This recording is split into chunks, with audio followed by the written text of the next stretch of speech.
Lo que hicimos en la primera clase es, vimos un poco de lo que es probabilidad condicional.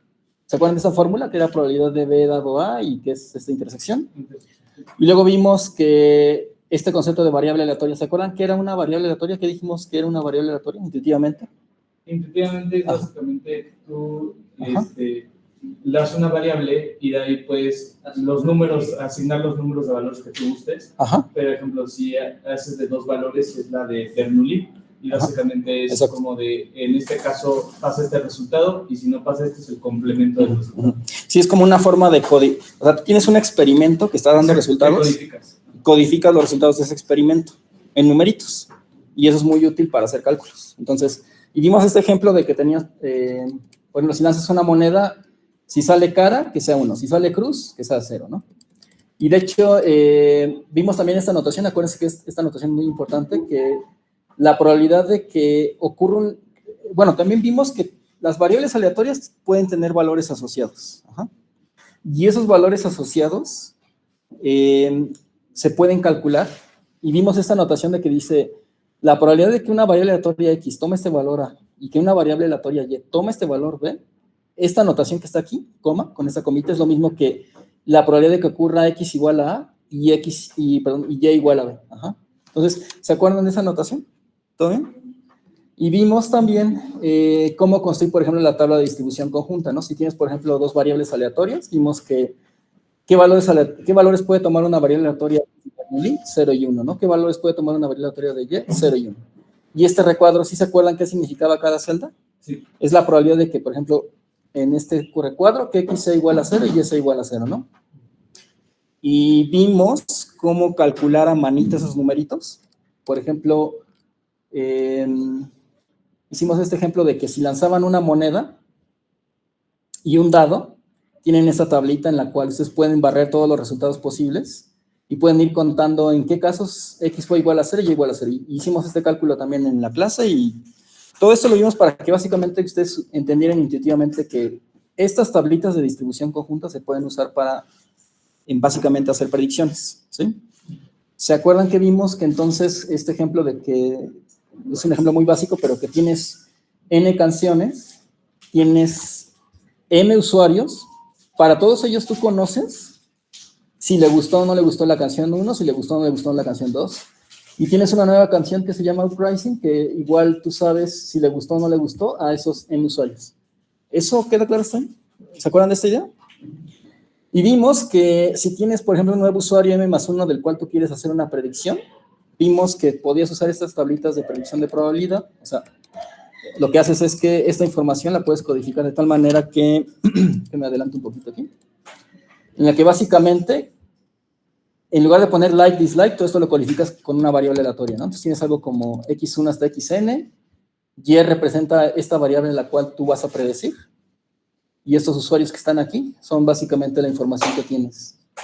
Y vimos que si nada más tuvieras un sistema en el que tienes M usuarios y solamente tienes una sola canción que estás codificando con 1 para si le gusta y 0 si no le gusta, vimos que esta tabla requiere, si tú quieres construir la distribución de probabilidad conjunta, esta distribución de probabilidad te permite predecir usando probabilidad condicional. ¿Se acuerdan más o menos de estos argumentos? ¿Cómo eran? ¿Sí? ¿Hay dudas en esta parte? ¿No? Entonces, acuérdense que vimos que, por ejemplo, si quieres calcular esta variable aleatoria Y, cuando Y es igual a 1, dado que X1 es igual a 1, básicamente es hacer este cálculo aquí, ¿no? Y vimos que podías usar estas tablitas para hacer este tipo de predicciones muy básicas con tan poca información. Pero vimos que, en general, esto no se puede escalar a n variables. Ajá. ¿Se acuerdan por qué? ¿Cuál es el problema de que esto es con una variable y necesito cierto número de celdas para almacenar esta tablita, ¿no? ¿Se acuerdan cuál era la fórmula? Yeah. Si tengo n variables aleatorias, o sea, aquí nada más tengo estas dos variables aleatorias, ¿no? Si tengo n variables aleatorias, ¿cuántas celdas necesito? 2 a la n, ¿no? Ahora, es muy importante que noten que son variables aleatorias de Bernoulli, es decir, solamente toman valores de 0 y 1. ¿Eso queda claro? Si se fijan que si el experimento fuera diferente, podríamos definir variables aleatorias que no solamente toman 0 y 1, pueden tomar una infinidad de valores. Por ejemplo, pueden tomar 10 valores, 15 valores. Y sería muchísimo más grande. Y evidentemente la tabla, en lugar de usar 2 a la n, usarías un número mucho más grande, ¿no? Entonces, sí queda claro que eso es como lo más básico de lo básico. Ya en este caso, vimos que por ser 2 a la n, si necesitas, si tienes n variables, en general vas a utilizar 2 a la n celdas de memoria, ¿sí? Y se acuerdan que hicimos un argumento en el que les mostré entonces, si tú quieres usar estas tablas de distribución de probabilidad para hacer una predicción, como necesitas 2 a la n variables, en un sistema que tenga, por ejemplo, 500 variables, necesitas más memoria, más celdas de memoria que el total de átomos del universo. O sea, no hay manera de que puedas guardar esa información. ¿Eso queda claro?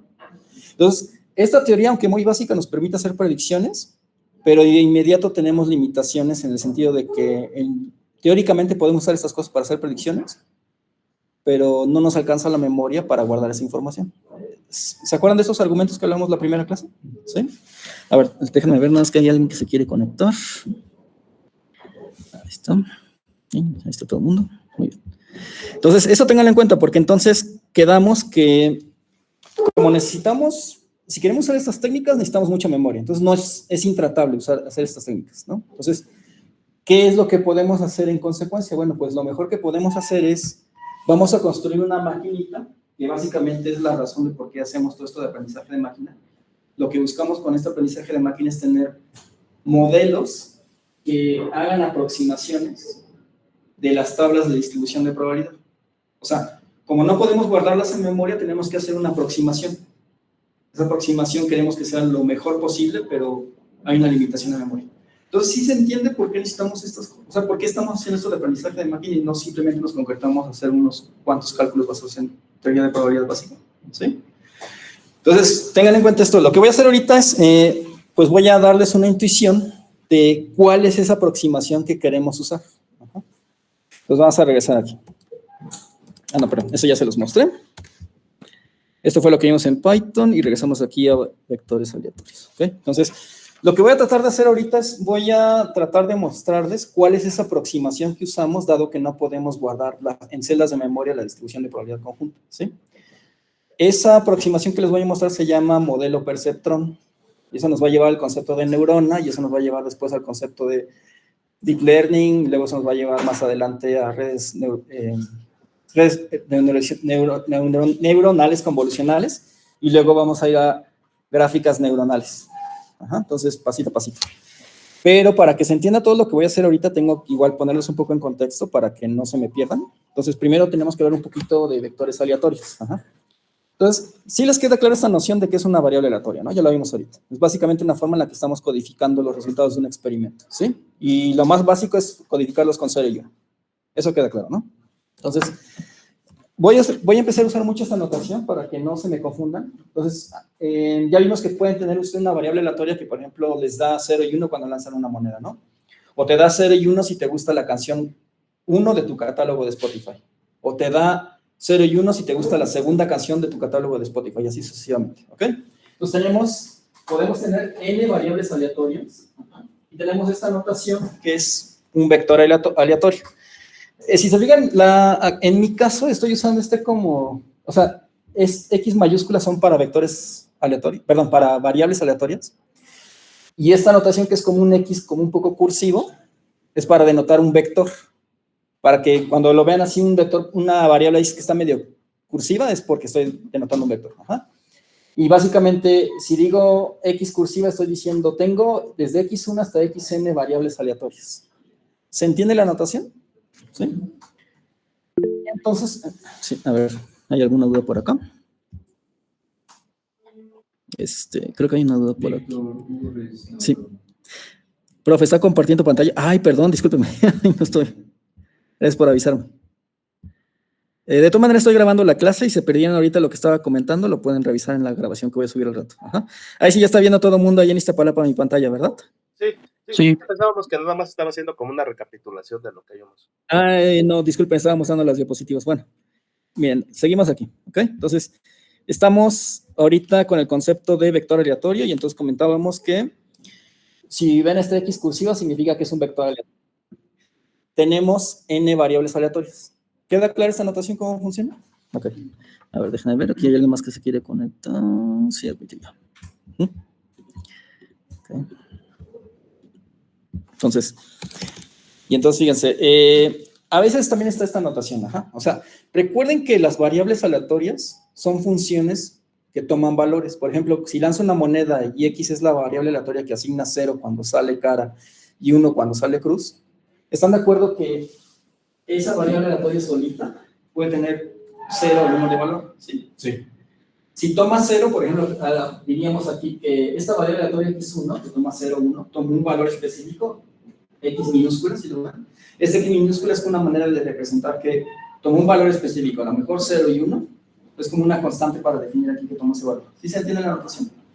Entonces, a veces, si se entiende que esto es un vector aleatorio, entonces lo que decimos, en lugar de poner x, la primera variable aleatoria fue igual a x1, la segunda fue igual a x2 minúscula, etcétera, simplemente ponemos el vector aleatorio va a ser igual a los valores específicos, 0, 1, 1, 0, 1. ¿Sí se entiende la notación?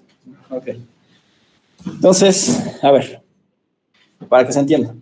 Si yo tengo variables aleatorias de Bernoulli, x1 hasta x de n, y a lo mejor mi primera variable aleatoria que representa, ¿se acuerdan? Voy a seguir retomando este ejemplo de que tenemos un sistema tipo Spotify que hace recomendaciones a los usuarios, que cada variable aleatoria representa si les gustó la canción 1, por ejemplo, x1 representa que les gustó la canción 1 del catálogo, x2 que les gustó la canción, si les gustó o no la canción del catálogo y todo eso. ¿Sí se acuerdan de este ejemplo? ¿Sí? Pues voy a seguir retomando este ejemplo. Entonces, miren, cuando pongo esto de que x1 va a ser igual a 1, x2 va a ser igual a 0 y así sucesivamente, para no tener que poner todo esto, ponemos el vector aleatorio, ¿qué valor tomó? Ah, pues la primera variable aleatoria fue 1, la segunda variable aleatoria fue 0 y así sucesivamente. ¿Queda claro cómo funciona esta notación? Ok, entonces vamos a retomar el problema. Teníamos este ejemplo hipotético de que ustedes están construyendo la competencia de Spotify y tenían M usuarios, cada uno, y en su catálogo, en su sistema que hace la competencia de Spotify tienen N canciones, ¿no? Ustedes ya compraron los derechos de N canciones. Cada una de esas canciones, por ejemplo, la canción 1 en su catálogo, si le gusta a alguien, quedamos que, si al usuario 1 le gustó la canción 1, ponemos un 1, ¿no? Si al usuario 2 no le gustó la canción 1, ponemos un 0. Y vimos que la idea es, ustedes compran una nueva canción, la canción Y. Y ustedes saben para esa canción si le gustó o no para su base de datos de N usuarios. Hasta ahí todo el mundo me sigue, ¿no? Es el ejemplo que vimos la primera clase. Y entonces, fíjense que usando esta notación de vectores, sí se fijan que tenemos desde x1 hasta x de n variables aleatorias. Entonces, voy a empezar a hacer unos cambios de notación que nos van a simplificar los cálculos que voy a hacer más adelante. Entonces, en lugar de poner así x1 hasta x de n, puedo más bien pensar que los valores que toma cada usuario es un vector aleatorio. ¿Sí se entiende? Es decir, por ejemplo, ese usuario 1, ¿sí lo ven ahí? Sí. Con la magia de estas diapositivas vamos a convertirlo en un vector aleatorio. Entonces, los valores que tenía originalmente el usuario serían que todas las canciones le gustan, ¿sí? Son n columnas, ¿sí me siguen? Entonces, si lo ponemos en notación de vector aleatorio, estamos diciendo, pues, ese primer usuario, ¿cuáles son sus gustos? Si lo describimos como un vector aleatorio, pues es x cursiva va a ser igual a puros unos. ¿Cuántos unos tiene este vector? N, ¿no? ¿Eso queda claro? Sí. Y queremos hacer esa misma representación para los gustos del segundo usuario. Bueno, se me estaba pasando. Y se dan cuenta que esta columna que está aquí, que es la nueva canción que acaban de adquirir, y nada más para que se acuerden quienes no habían visto esto, pero nada más para poner un poco en contexto de lo que queremos. Acuérdense que lo que queremos con esto es, con todo este ejemplito, es esto de aquí. O sea, tenemos estas N canciones, la nueva canción de Uprising. Tenemos un nuevo usuario M+1 del que conocemos todos sus gustos, pero no sabemos si le va a gustar la nueva canción, ¿sí? Y lo que queremos hacer es predecir si a ese nuevo usuario le va a gustar o no, dado que conocemos toda esta información, ¿sí? Vimos la primera clase que esto lo podemos hacer con tablas de distribución de probabilidades básicas, pero ya vimos que al hacer eso requerimos 2 a la n celdas de memoria y se convierte en un problema intratable. No nos alcanza la memoria, ni aunque pudiéramos representar un bit en cada átomo del universo, ¿no? Y por eso es que estamos construyendo una aproximación de esas tablas de distribución de probabilidad. ¿Sí me sigue todo el mundo hasta aquí? Ok, entonces el objetivo es un usuario M+1 queremos predecir si le va a gustar o no esta nueva canción que compramos, dado que conocemos toda esta información. Y lo vamos a tratar de aproximar. Entonces regresamos a donde estábamos ahorita, con los vectores aleatorios. Aquí estamos. Aquí estamos. Entonces, quedamos entonces que el primer usuario lo representamos con ese vector. Ajá. La nueva canción que adquirimos, para la que más adelante vamos a querer ver si un nuevo usuario le va a gustar o no, y se dan cuenta que esta es otra variable aleatoria. Esta canción de aquí. La representamos anteriormente con Y. Simplemente es un vector aleatorio de una sola entrada. ¿Sí me siguen? El segundo usuario, la información que tiene también la podemos codificar con vectores aleatorios. Para que se entienda a quién corresponde cada vector, usamos esta notación. Ahorita continúo con el usuario 2, pero fíjense, este es el usuario 1, ¿no? El primer renglón. Lo vamos a codificar con un superíndice, x a la 1, ¿sí lo ven? No significa que estamos haciendo una potencia, simplemente una notación para decir, este es el primer renglón de mi tabla de información. Esta notación la vamos a estar usando a cada rato. Entonces es importante que se familiaricen con esta cosa. ¿Sí me sigue todo el mundo? ¿Sí? Como este vector aleatorio Y, que representa esa canción de interés en la que quiero predecir, es el primer renglón que corresponde al usuario 1, ¿cómo le pondríamos con esta notación? Y es superíndice 1. Entonces, ahí está, ¿no? Y el segundo usuario, su información que tiene, si se fijan que es 0, 1, hasta el final 1, eso también lo podemos codificar como un vector aleatorio. Entonces, este segundo usuario, sus gustos, como un vector aleatorio son 0, 1 y hasta el final 1, superíndice 2. Y así se entiende que es la información asociada con el segundo renglón. Igual, la canción de interés, que era Uprising, que aquí la estamos representando con Y, la información que tenemos para ese usuario es Y superíndice 2. Nada difícil hasta ahí, ¿no? Todo intuitivo. Entonces, si se dan cuenta que esa tabla de M renglones la podemos representar como M vectores aleatorios X, que representan información que yo conozco de sus usuarios, junto con un vector aleatorio Y, que representa algo que yo quiero predecir más adelante para un usuario de interés. ¿Sí me siguen hasta aquí? ¿Dudas hacia esta parte? ¿No? ¿Se entiende la notación? Ok, entonces, voy a mencionar esto ahorita y lo voy a volver a retomar más adelante, pero quiero que noten lo siguiente. Fíjense, ¿están de acuerdo que los gustos que tenga el usuario 1 no afectan, por lo general, a los gustos de otro usuario al interior de aquí?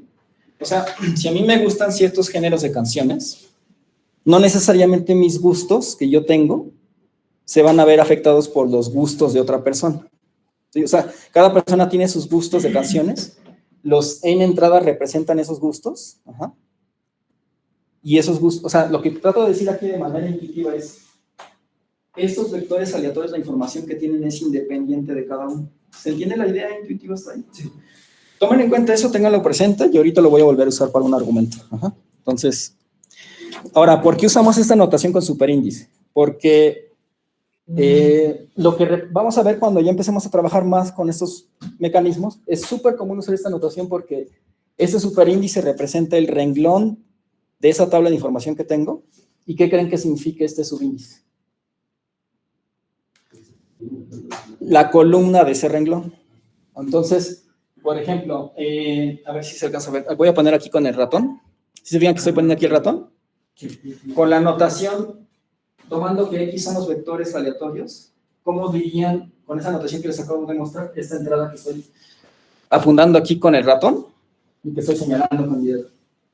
Sería que X, superíndice 2, subíndice 0 o subíndice 1, depende de cómo quieran indexar las entradas. ¿Sí se entiende qué significa entonces esta notación? El superíndice es el renglón de la tabla, el subíndice es la columna. ¿Todo bien hasta ahí? Ok. Y ahora vamos a retomar el producto punto. El producto punto es una operación muy simple de vectores que seguramente ustedes ya vieron en algún momento en sus vidas. Nada más para recordarles que, en particular, si tienen vectores, ¿se acuerdan que pueden hacer? Si tienen dos vectores, pueden multiplicar esos vectores de muchas formas, pero una forma muy simple es a través del producto punto. Si tienen, por ejemplo, en particular, vectores aleatorios, como X con entradas X hasta X de N y Y con entradas desde Y hasta Y de N, el producto punto de estos dos vectores, X con Y, es multiplicar entrada por entrada, X1 por Y1 más X2 por Y2 y así sucesivamente. ¿Queda claro? No hay nada sorprendente. Todo el mundo creo que ha usado alguna vez en su vida el producto punto, ¿no? Entonces, ahí está. Entonces, pero tengan presente esa notación porque nos va a ayudar a simplificar lo que voy a escribir. Ajá. A ver, nada más para que se entienda. Entonces, si tienen esos dos vectores, ¿cuál sería el producto punto de esos vectores? Pues sería 1, 0, ¿Cuánto daría? ¿Cuánto? ¿Alguien dice cuánto? ¿3? ¿6? 6. ¿Sí ven por qué? Es porque, bueno, 1 por 0, 0. 3 por 1, 3. Menos 1 por menos 3, 3. 3 más 3, 6. Nada más para que todo el mundo estemos en el mismo contexto. Ok, entonces ahí están. Usando esta notación, ahora sí quiero pasar al modelo de regresión logística. Este modelo es la aproximación que queremos usar de las tablas de distribución de probabilidad conjunta, que ya vimos que es intratable guardar eso en memoria. ¿Sí me siguen? Vimos que requieres 2 a la n celdas para variables de Bernoulli. Es imposible guardar eso en memoria para n mayor o igual que 500. Entonces lo que vamos a hacer es, esas tablas de probabilidad que no podemos guardar en memoria, las vamos a aproximar con un modelo.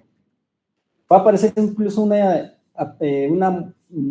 aproximación medio chafa, pero van a ver que aunque parece muy boba y simple, es súper poderosa esa aproximación. ¿Sí me siguen? Entonces lo que quiero hacer en el resto de la clase, aquí, es darles una intuición de qué es esa aproximación, que básicamente es el modelo de regresión logística.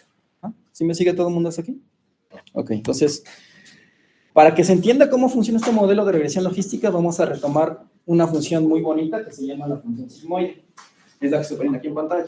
¿Cómo se define la función sigmoide? La función sigmoide se denota usualmente con este sigma tau y ponen sigma de z, o sea, la variable, va a ser igual a 1 sobre 1 más e elevado a la menos z. ¿Sí? Si este que está aquí es el eje z o el eje x, como quieran llamarla, y esto que está aquí es sigma de z, el dibujito de esta gráfica es esta curva que están viendo. ¿Eso queda claro? O sea, se queda claro que lo único que estoy haciendo aquí es presentarles una función matemática, como seno de x, como coseno de x, otra función más. ¿Dudas hasta ahí? ¿No? A ver si se entiende la idea, pero por ejemplo, ustedes díganme,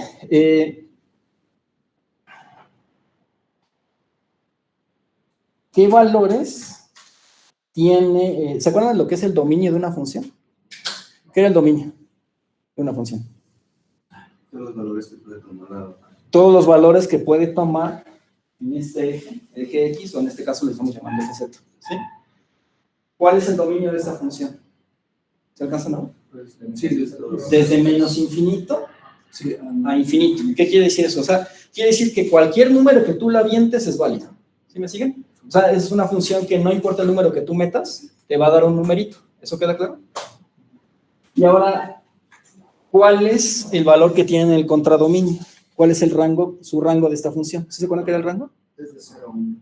Son los valores que toma, ¿cierto? Desde 0 a 1 son los valores que toma la función, el rango de valores que puede tomar. Si se fijan que, independientemente del valor que ustedes metan, los valores que toma esta función están entre el número 0 y 1. ¿Eso queda claro? ¿Sí lo ven? ¿Por qué creen que sea importante eso si estamos trabajando con probabilidades? Porque se vincula justamente con la parte de qué tan probable, ¿no? Es uno de los axiomas de... Ajá, exacto. O sea, queremos... Acuérdense que una probabilidad es un numerito que está entre 0 y 1, ¿están de acuerdo? Y lo que queremos hacer es un modelo que aproxime la distribución de probabilidad conjunta que nos da numeritos entre 0 y 1. Lo que vamos a hacer es aproximarlo con esta función, la función sigmoide. Esta va a ser nuestra maquinita que nosotros metemos datos de entrada, en este caso toda la información que tenemos de los usuarios de nuestro sistema que quiere hacer la competencia de Spotify, y nos va a dar un valor de probabilidad de salida. ¿Se entiende la idea? Lo estoy diciendo de una manera muy general, pero ahorita entramos a los detalles más gruesos. A ver una observación, a ver si alcanzan a ver esta observación. pero no sé si alcanzan a ver. ¿Alguien me puede dar una condición en esta función que me asegura que cualquiera que sea el valor de entrada, bueno, planteo de una manera más específica, ¿qué rango de valores hacen que esta cosa tome un valor mayor que 0.5? Mayor o igual que 0.5. 0,5. De 0 a infinito. Cualquier valor que tú, o sea, si tú metes valores positivos a esta función, sí se dan cuenta que si metes valores positivos te da valores que son mayor o igual que 0.5, ¿sí queda claro eso?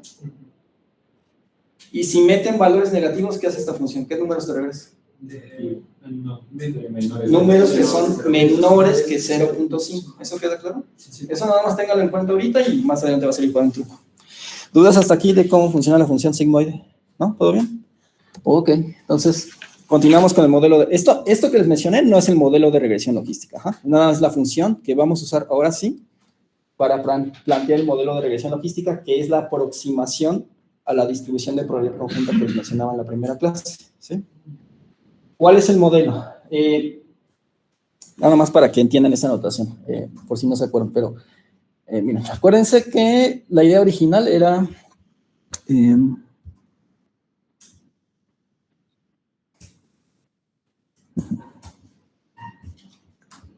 este dibujito, este de aquí. Mira.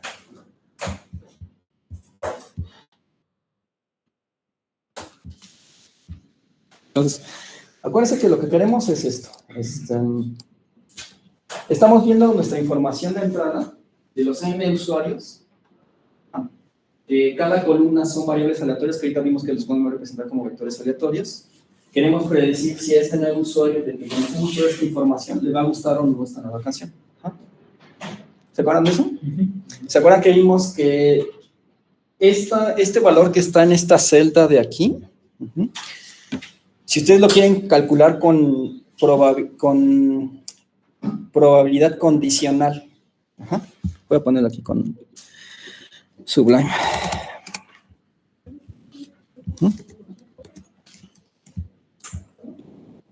A ver, pues miren, voy a poner esto aquí, a ver si alguien me puede decir esto que les voy a comentar.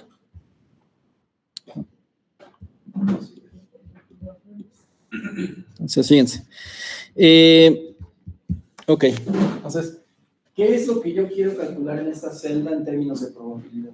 Quiero calcular la probabilidad, o sea, quiero predecir si ese usuario M+1 le va a gustar esa canción que yo le quiero sugerir, como lo hago en Spotify, dado que yo conozco esta información de su usuario. ¿Sí me siguen? O sea, en términos de probabilidad, ¿qué es lo que estoy diciendo? Quiero saber la probabilidad de que Y sea igual a 1, es decir, que le guste esta nueva canción a este usuario, dado que, ¿qué información tengo? X1 es igual a 1 para este usuario M+1. X2, ¿qué valor tiene que tener? 0. ¿Sí se entiende la idea? Y finalmente, X de N, ¿qué valor tiene? 0. O sea, es una probabilidad condicional, lo mencionamos en la primera clase. Entonces, lo que estoy tratando de hacer aquí en términos probabilísticos es, para sugerirle al usuario, si le gusta o no una canción, la predicción la hago calculando la probabilidad de que Y sea igual a 1, dado que yo ya sé esta información de su usuario. ¿Eso queda claro hasta ahí? ¿Sí? Entonces, fíjense, el modelo de regresión logística va a aproximar esta probabilidad, que ya sabemos que no la podemos calcular con la distribución conjunta porque es un problema intratable, porque se les acaba la memoria, etc. Esa aproximación la vamos a conseguir de la siguiente forma, con este modelo de regresión logística.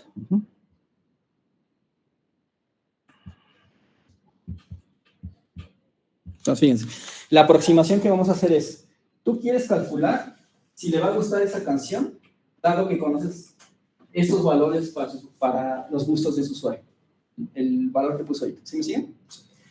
¿Cómo lo vamos a aproximar? Pues vamos a hacer una aproximación que parece una locura, pero funciona.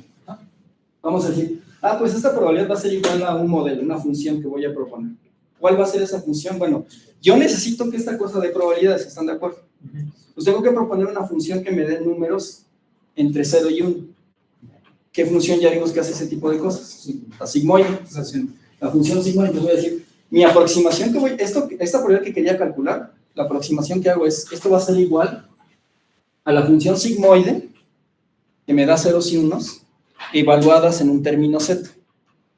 ¿Quién es ese término z? Ahorita vamos para allá. Pero ¿sí se entiende la idea de lo que queremos hacer? La probabilidad la estamos aproximando. De hecho, aquí debía haber puesto un modelo así como de aproximado, pero bueno, ya no me dio tiempo. Pero estamos aproximando esa probabilidad con una vil función sigmoide que recibe un z. ¿Se entiende la idea hasta aquí? Sí. ¿Sí? ¿Quién es ese z? Bueno, este z de alguna forma debe ser a su vez una función que va a depender de estos numéricos de las variables aleatorias. ¿Sí lo ven? ¿Sí me siguen hasta aquí? A ver, ¿qué función se les ocurre que sea lo más simple y boba posible que tome en cuenta todas esas variables aleatorias con sus respectivos valores x1 hasta xn? ¿A alguien se le ocurre qué podemos usar para decir z va a ser una función que depende de estos numéricos? ¿Qué cosa de lo más obvio y fácil que podemos usar? Podemos usar multiplicaciones, podemos usar exponenciales, pero ¿qué es lo más simple que podemos usar? Un promedio. Sumas. Podemos decir, bueno, yo podría proponer esta z para que depende de esos numeritos que son los que yo conozco de su usuario. Bueno, ya saben que la función sigmoide está definida así. ¿Este z quién es? Pues z va a ser la suma de tomas el valor que tiene, el gusto que tiene para la primera canción, la segunda, hasta la n canción. Y cada uno de esos gustos que son, ¿sí se dan cuenta que xn son numeritos que son 0 o 1? ¿Sí lo ven? Lo voy a multiplicar por unas constantes, beta d, beta 2, beta 1, y le voy a sumar un beta 0. Esa vil suma, que parece una bobería, toma en cuenta los valores de las variables aleatorias. ¿Están de acuerdo con eso? ¿Sí? ¿Qué es lo que? Entonces, esto es el modelo de regresión logística. Estamos aproximando la probabilidad que queremos de ese usuario para predecir si le gusta o no una canción. Dado que conocemos esta información, con una función sigmoide en la que el z de esa función sigmoide toma en cuenta los valores, los gustos que ya conocemos de su usuario. Y lo único que hace es sumar esos valores multiplicándolos por constantes. ¿Sí? En términos de álgebra lineal, es una combinación lineal. ¿Me siguen hasta aquí? ¿Sí? Ahí el chiste es, o sea, para que esta cosa pueda aproximar estos valores, ¿dónde creen que está el truco para que esto funcione? Estos valores x de n ya me los están dando.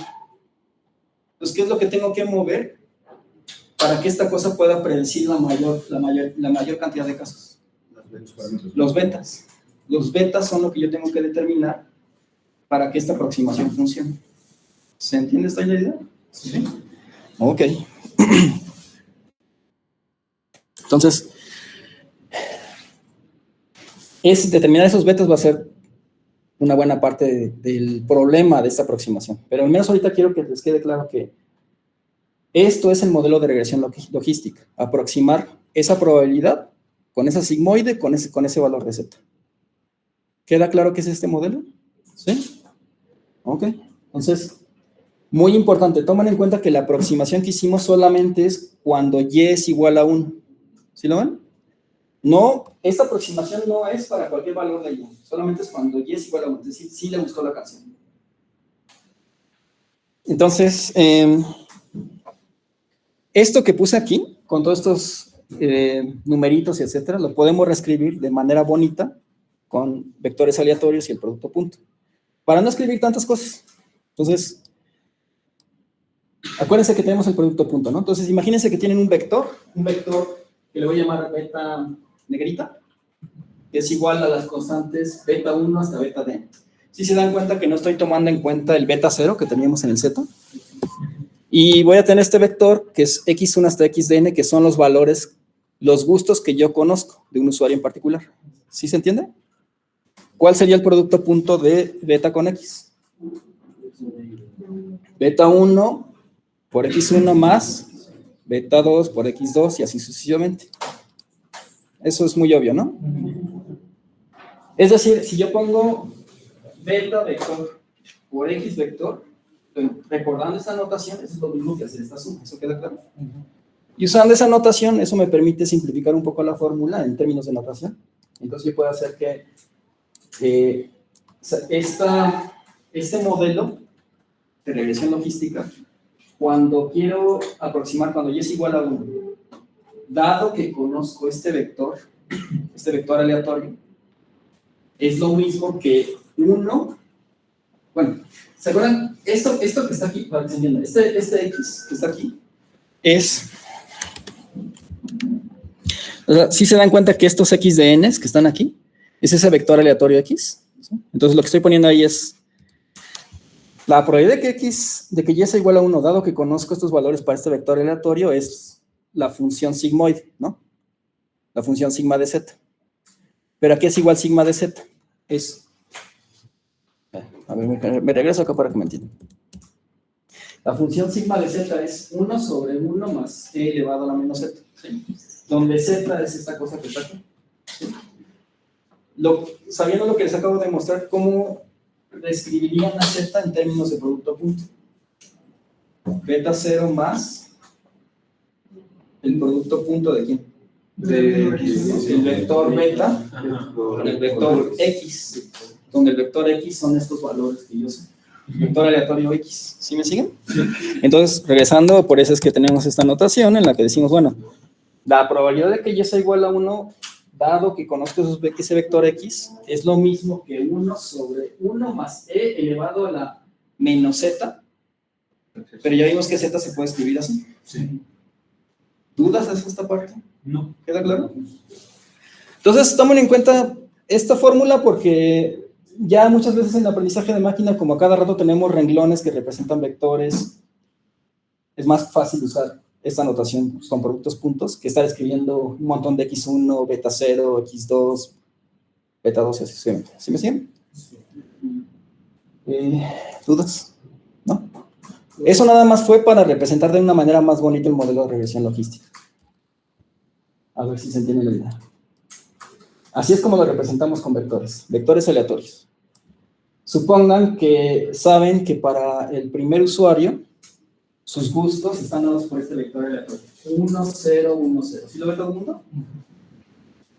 ¿Cuál sería, usando, ya si hacen el cálculo, cómo quedaría la probabilidad de y igual a 1, dado que este vector tiene estos valores?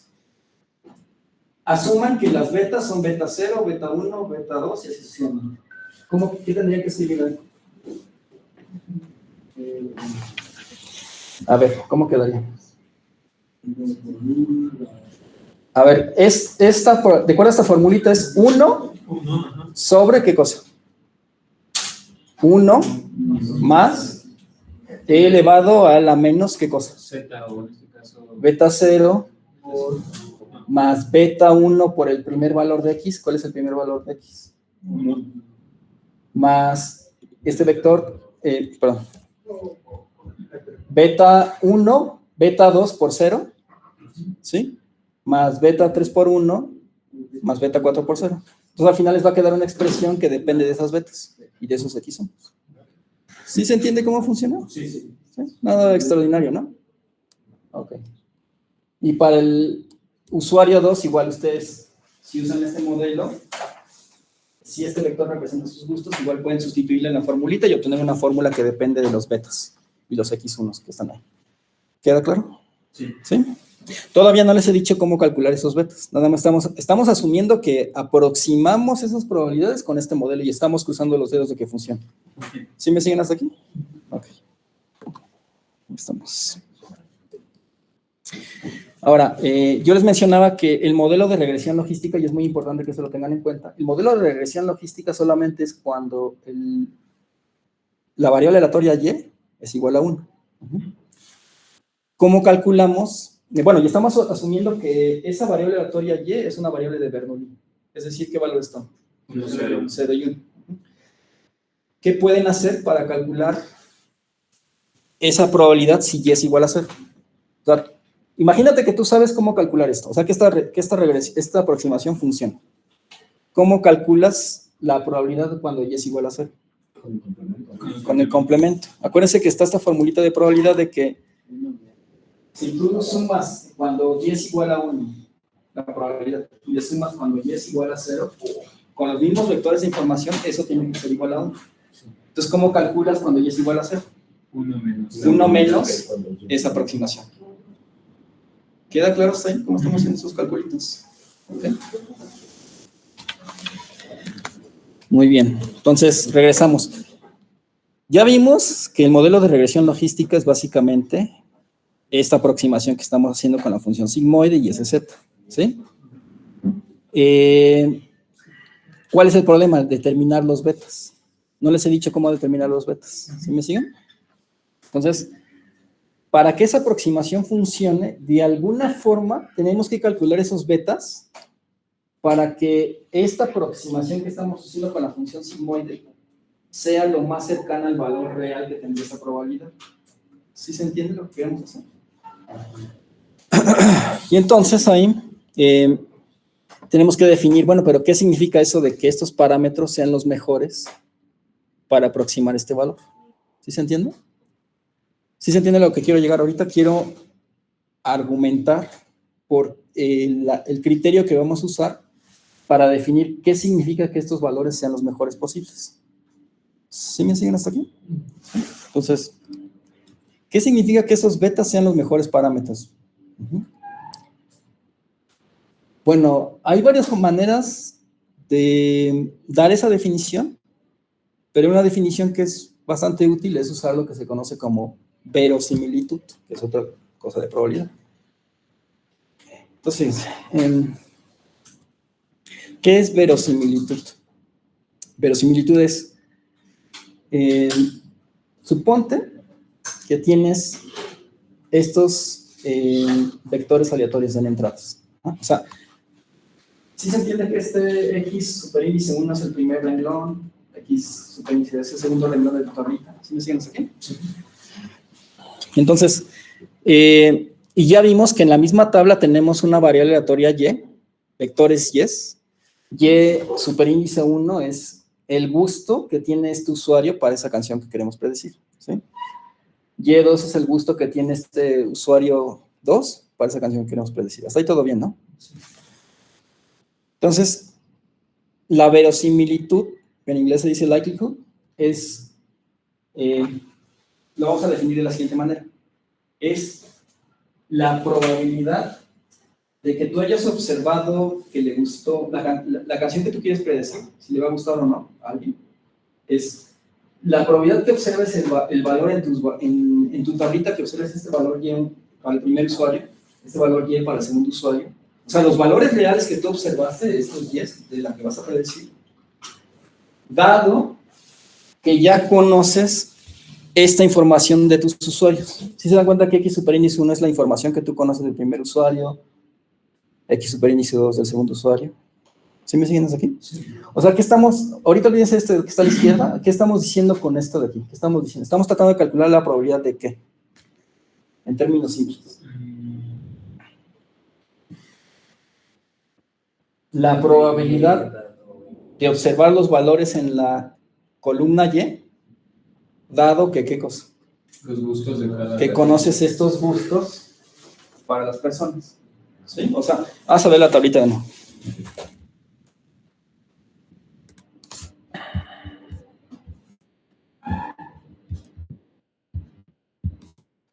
O sea, tú ya conoces esa información de tus usuarios. Tú ya sabes que estos usuarios de la canción objetivo que te interesa, que es esta que está aquí en la columna Y, tú ya sabes esta información para cada uno de ellos. Tú ya sabes que para el primer usuario sí le gustó la canción.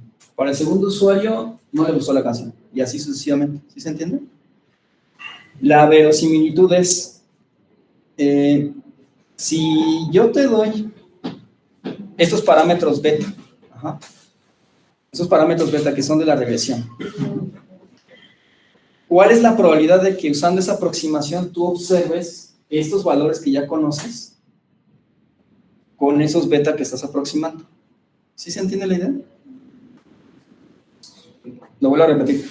Verosimilitud es la probabilidad de que tú observes valores que ya conoces ¿Sí? Dado que tienes esta aproximación con unos valores de beta. ¿Se entiende la idea intuitiva de qué es verosimilitud? O sea, si yo les doy unos betas muy malos, que van a dar muy mala aproximación, o sea, yo cuando haga la aproximación de la función sigmoide, a ver, aquí está.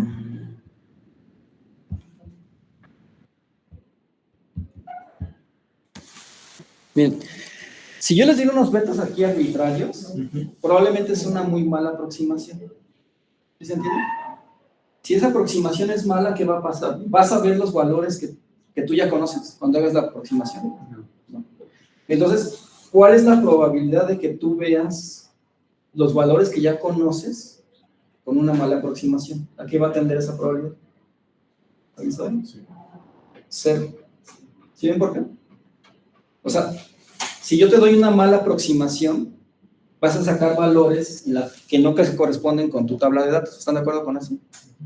Es decir, es como si estuvieras adivinando cuáles van a ser los valores de los betas. Sí. Si estoy adivinando esos valores, obtengo una probabilidad que me va a predecir los gustos para cada persona. ¿Sí? Siguen de la tablita original. Si la aproximación es mala, entonces los valores que voy a obtener no se van a parecer nada a esa tabla. ¿Sí? Y entonces la probabilidad de obtener valores cercanos a los reales, dada una mala aproximación, ¿están de acuerdo que va a ser cero? O sea, básicamente lo que estoy diciendo es que no le vas a atinar a nada. ¿Se entiende intuitivamente la idea? Ahora, ¿qué pasaría si de alguna manera encuentro un método que sí me dé muy buenos valores beta, de tal manera que esta aproximación sigmoide sí se parezca mucho a la tabla de distribución de probabilidad real? ¿Qué va a pasar ahí? Bueno, pues la probabilidad de obtener los datos reales, si la aproximación es buena, ¿a qué va a tender a ser? A 1. ¿Se entiende la idea de lo que es verosimilitud? ¿Dudas hasta aquí? Es un concepto muy importante porque de eso dependen muchas cosas. ¿Sí? Entonces, ¿dudas de qué es verosimilitud? ¿No? ¿Todo bien?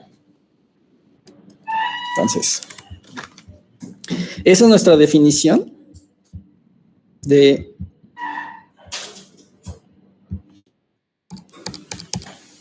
si yo te doy información del usuario X, vectores Y que son los que quieres predecir. Si tú ya conoces esa información y yo te estoy dando unos betas, que son los que van a hacer la aproximación, lo que estoy haciendo ahí es, estoy calculando la probabilidad de ver esta información que ya conozco que es real, dado que yo conozco esta información y estoy usando estos betas que son de aproximación. ¿Sí me siguen hasta aquí? Perdón, no lo puse aquí, pero si ven este B que tiene como una línea en medio, simplemente es una anotación que estoy usando aquí para que entiendan que son los betas. Exacto. Este beta es el conjunto de tomar el beta que teníamos hace rato, que es nada más desde B1 hasta BDN y beta C. ¿Sí? Sí. Entonces, la verosimilitud es una probabilidad, evidentemente está entre 0 y 1, y es una probabilidad de que observes los datos que tú ya conoces, dado que estás usando estos betas. ¿Sí? Y entonces la verosimilitud, si es 1, es porque agarramos betas buenos, Exacto. Si es 0, es porque agarramos unos betas muy malos. ¿Sí? Okay. ¿Eso queda claro? Sí. ¿Dudas allá? ¿Todo bien? ¿Hay alguna pregunta? Ok. Entonces, ¿se entiende lo que comentó su compañero? Lo que acaba de decir, él dice, si estas betas son muy buenas, ¿qué valor esperamos que esta cosa tenga? Casi cercano a 1. Si la aproximación con los betas es mala, el valor va a ser 0.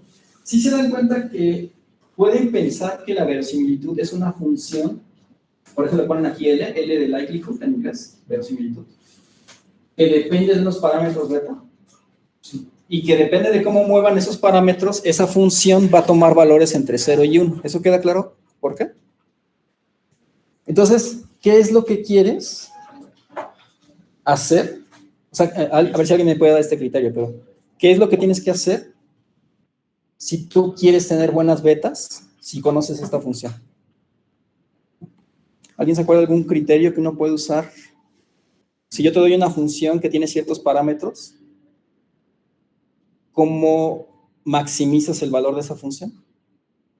¿Se acuerdan que había en cálculo de varias variables hay una técnica que pueden usar?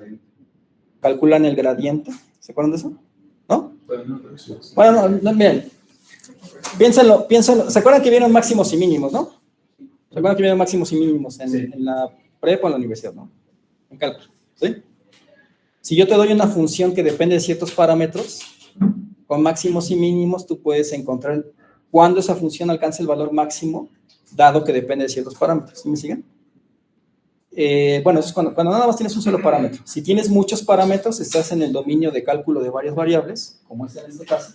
Pues aquí tienes una función L que depende de estos parámetros, beta 0 hasta beta de n, y lo que tú quieres es maximizar ese valor que puede alcanzar. ¿Cuál es el valor máximo que puede alcanzar? 1. Tú quieres acercarte al 1 lo más posible. Para cualquier valor de estos vectores aleatorios, tú quieres acercarte lo más posible a ese valor. ¿Se entiende la idea? Entonces, es importante que entiendan que la verosimilitud es nuestra definición de qué significa que esos parámetros beta sean buenos. Lo que vamos a hacer a continuación es usar técnicas de cálculo de varias variables para obtener esos valores de beta. Ajá. Entonces, ¿cómo estamos de tiempo? Entonces, nada más para hacer énfasis en esto. Sí, quiero que les quede claro que la verosimilitud es una función que depende de esos parámetros beta 0 hasta beta d. Y ustedes tienen que mover esos parámetros para maximizar ese valor para cualquiera de los vectores aleatorios de entrada. ¿Sí me siguen hasta aquí? ¿Sí? O sea, pueden verlo como que es una funcioncita. O sea, esto está en 3 dimensiones, pero la verosimilitud es una función en dimensiones.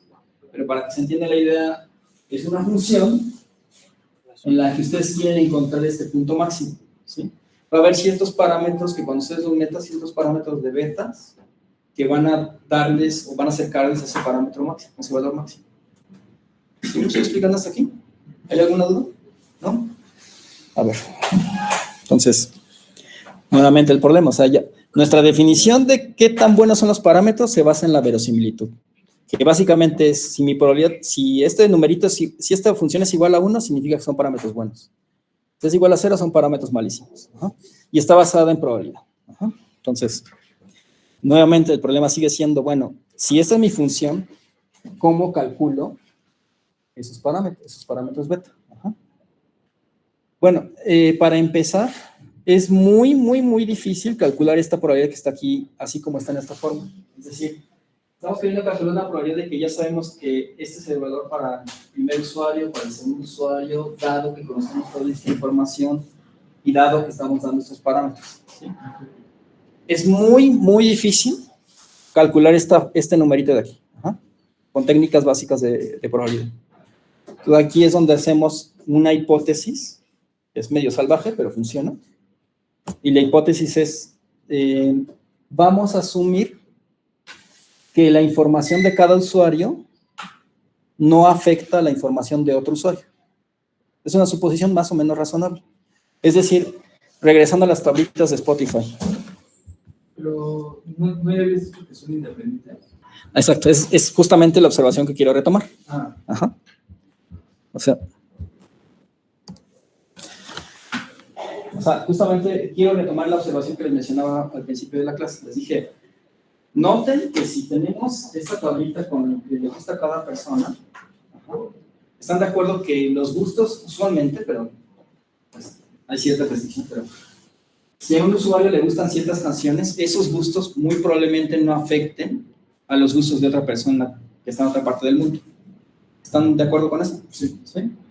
En la práctica sí hay cierta dependencia, porque por ejemplo es más probable que te gusten ciertas canciones en tu núcleo familiar o en tu núcleo de amigos, etc. ¿Sí?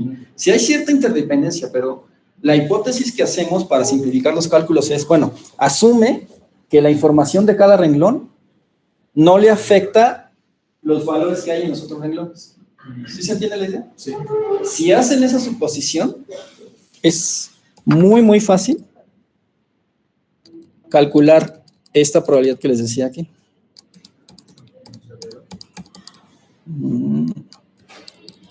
Entonces, fíjense, queremos calcular esta probabilidad. Ajá. Si asumen que cada renglón es independiente, entonces, justamente, estamos diciendo que este vector aleatorio x sobre índice 1 es independiente, no le afecta para nada ninguno de los otros vectores. Ahora, estrictamente hablando, la hipótesis que estamos haciendo es incluso más general. Estamos diciendo que a x1 no le afecta x2, o si tomas el conjunto de la persona 2 con la persona 3, no le afecta. O si tomas 2, 3, 5, lo que sea, cualquier subconjunto de estas personitas, ninguno de ellos, si tomas esos datos, afectan a los datos de este diagrama. ¿Sí se entiende la idea que quiero explicar aquí? Sí. Ya no voy a explicar eso formalmente, pero eso en términos de probabilidad se describe de esta forma. Lo que estamos diciendo, esto que está aquí, se conoce como que los vectores aleatorios son condicionalmente independientes. Eso que les acabo de explicar ahorita en palabras simples es lo que dice esta condición. Lo que... ¿Alguien sabe qué significa este símbolo? Está aquí como una T invertida en probabilidad. ¿No? Es que es un símbolo que significa básicamente que es independiente de, o sea, lo que estoy diciendo es que el valor de Y no le afecta el valor que tome otro renglón y cualquier otro renglón de X. Dado que ya conozco, que yo ya tomé unas betas iniciales. ¿Sí? No voy a entrar en la explicación formal de esto, para explicarles más a detalle esto, me llevaría un poquito más de tiempo, pero quiero que se queden nada más con esta intuición que les acabo de mencionar. Entonces, sí se entiende que si se cumple esta condición que está ahí formalmente, que básicamente eso es lo que les decía, de que están asumiendo que cada renglón no le afecta la información de los otros renglones, en cualquiera que sea la forma en cómo tomen los otros renglones. Entonces, pueden tener el siguiente teorema. ¿Cómo estamos de tiempo? A ver. No voy a probar este teorema, no es tan difícil, pero si quisiera probarles este teorema, tengo que explicarles un poquito de la regla de la cadena de probabilidad, la regla de la cadena aplicada a probabilidad condicional, y luego explicarles otras cositas para que mostrarles este resultado. Lo único que quiero es que se queden con esta intuición de este teorema. Fíjense, asuman que tienen, como hace rato, una tablita de renglones. Cada renglón es independiente de todos los demás, ¿sí? Es decir, tenemos vectores aleatorios que son condicionalmente independientes, ¿sí? Si asumen esa hipótesis, entonces esta probabilidad que parecería como muy difícil de calcular, se puede demostrar que esto que está a la izquierda es lo mismo que hacer este cálculo que está a la derecha, ¿sí? ¿Qué me está diciendo ese cálculo que está a la derecha? ¿Alguien sabe qué me está diciendo en palabras? Me está diciendo, si quieres calcular la probabilidad de ver estos datos, estos datos reales, con esta beta que tú estás intentando, con estos coeficientes que estás intentando, esa probabilidad es lo mismo que calcules la probabilidad de un renglón I, dado que ya conoces la información de ese mismo renglón I, con esas betas. ¿Se entiende más o menos la idea? ¿Sí? O sea, pasamos de esta fórmula medio rara y complicada a una fórmula que nada más depende de hacer multiplicaciones de estas cosas. ¿Sí han visto esta notación de aquí, no? Es como la sumatoria, pero en lugar de sumatoria es producto, ¿no? Lo que estoy haciendo ahí es multiplicando probabilidades de... O sea, lo que quiero que noten es que me simplifica el problema simplemente calcular probabilidades por cada renglón. ¿Se entiende hasta aquí? A ver, creo que hasta ahorita ha sido mucha información. Si quieren, vamos a hacer una pequeña pausa de 5 minutos para que reflexionen todo esto que les estoy diciendo. Y ahorita en 5 minutos continuamos. 5 minutos, son las 11:05, a las 11:10 continuamos.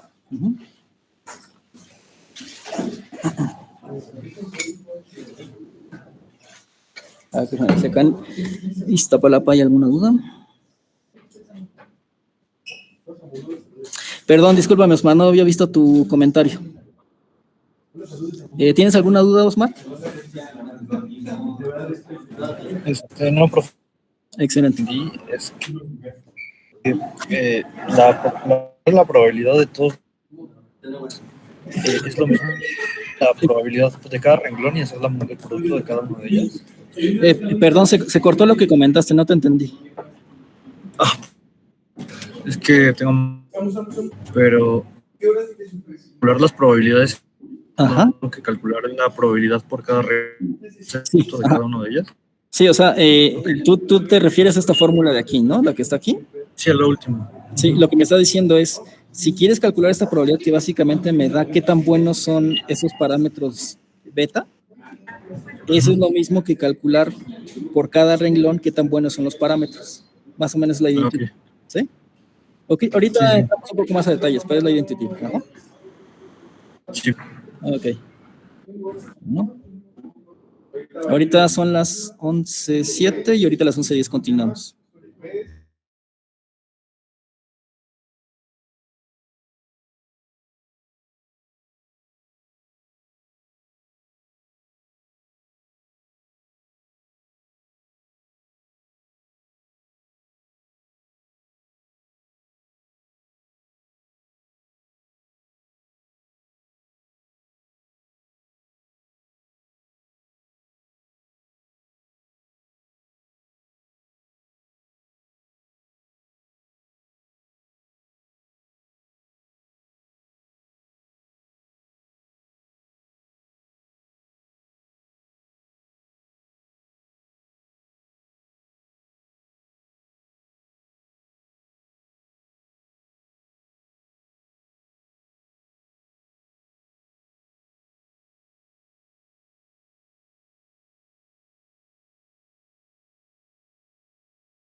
Vamos a continuar con todo esto.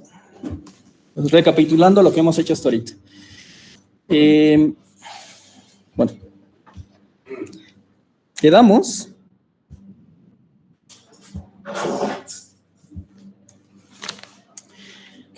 que tenemos este modelo de regresión logística que estamos usando para aproximar tablas de distribución conjunta. Lo hacemos así porque es intratable guardar esas tablas en memoria. Quedamos que ese modelo de regresión logística lo estamos aproximando esta probabilidad con esta función sigma de z, donde z está definida de esta forma, ¿no? Y usando la notación de vectores aleatorios es básicamente esto mismo de aquí, ¿sí? Y ya vimos que un problema es determinar estos betas.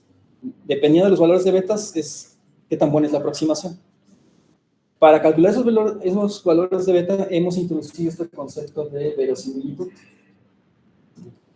La verosimilitud en esencia se calcula de esa forma. Lo que dice intuitivamente es, ¿cuál es la probabilidad de ver los datos que tú ya conoces usando estas betas? ¿Sí? Si el valor es cercano a 1, la aproximación es muy buena. Si el valor es 0, es muy mala tu aproximación.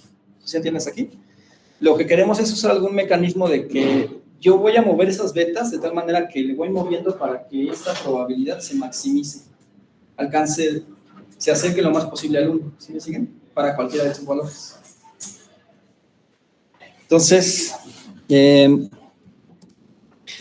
esencia vimos que esta fórmula que está aquí es complicadísimo calcular. Pero si hacemos esta suposición de que asumimos que cada uno de estos vectores son condicionalmente independientes, se simplifica un montón esa fórmula de la verosimilitud por este teorema, y entonces esa probabilidad que es de la verosimilitud es lo mismo que hacer productos de estas probabilidades, que son mucho más simples. ¿Sí me siguen hasta aquí? Y ahora, pues de este teorema sale que si tienen vectores aleatorios que son condicionalmente independientes,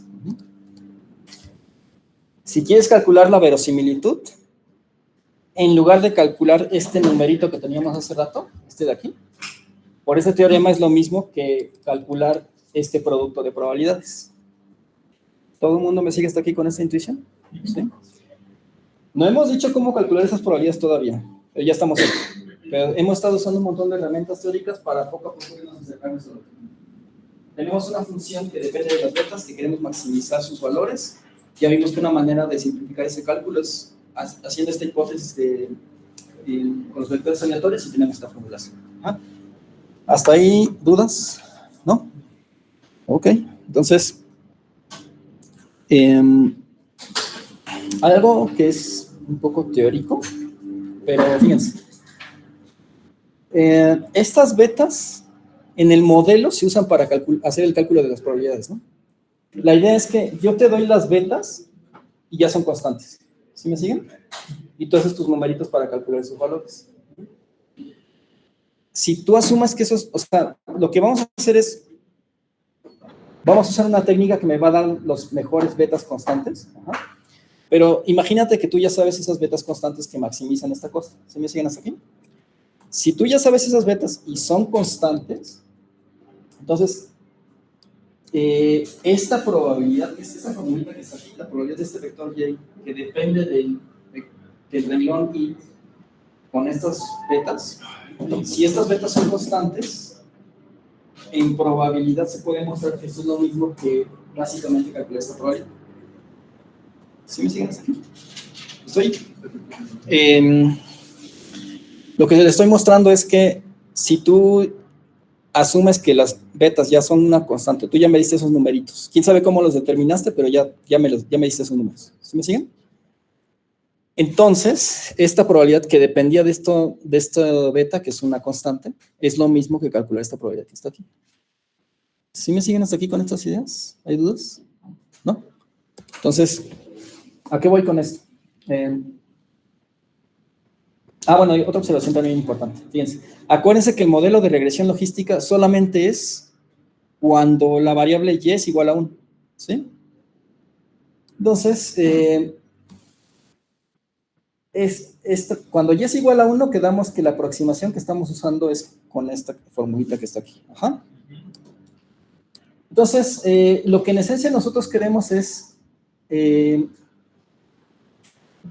con todas estas simplificaciones que hicimos, vamos a dar un algoritmo ahorita que me va a permitir calcular estas betas para maximizar esos numeritos. ¿Sí me siguen así? Entonces,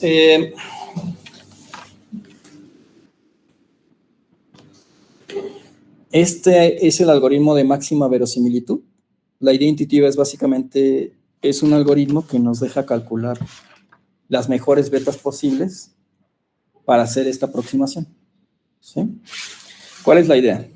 Primero, asumimos que los vectores aleatorios son condicionalmente independientes. Ustedes ya saben intuitivamente qué significa eso. ¿Eso queda claro? O sea, cada renglón no depende de los valores de los otros renglones de la tablita. ¿Sí? Si asumen eso, entonces por los teoremas y el corolario que ahorita vimos, calcular la verosimilitud es lo mismo, calcular la verosimilitud es lo mismo que hacer esta multiplicación de este producto de probabilidades. ¿Sí me siguen hasta aquí? Ahorita vemos cómo se calculan esos numeritos, pero lo que quiero que noten es que si asumen que los vectores aleatorios son condicionalmente independientes, la verosimilitud es un producto de esas probabilidades. ¿Ok? Ese es el paso 2 del algoritmo de máxima verosimilitud. Ahí estamos. Luego, esa es una función que depende de beta. El tercer paso es, le vamos a sacar el logaritmo de esa función. Ahorita vemos por qué le sacamos el logaritmo. Y luego usamos un algoritmo de optimización, como el gradiente ascendente, para maximizar el valor que va a alcanzar este logaritmo de la función de verosimilitud con estas constantes. Es la descripción del algoritmo general. Vamos a ir por pasos. ¿Por qué este algoritmo tiene esta forma? ¿Sí? Ok. Entonces, vamos. Esta es como la idea general. Vamos a ver por qué tiene esta forma el algoritmo. Entonces, a ver. Sí queda claro que el paso 1 implica que la verosimilitud se calcula como un producto de probabilidades. ¿Eso queda claro? ¿Sí?